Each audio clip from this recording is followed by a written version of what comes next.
nakaraang linggo rin sinabi ninyong sasampahan nyo ng reklamo sa Ethics Committee si Senator Kiko Pangilinan. Dahil nga sa pagtataas ng boses sa inyo sa gitna ng diskusyon sa plenaryo. Ang sabi po ninyo ay nagkagirian daw kayo sa Senate Lounge. Nagkausap na po ba kayo ulit ni Senator Pangilinan? Sir?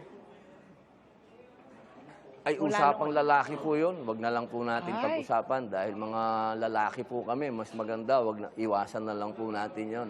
Antayin na lang po natin yung aming mga reklamo na lang po sa Ethics Committee. Pero kamusta po ang working relationship ninyo with Senator Pangilinan ngayon? Wala po akong naging problema.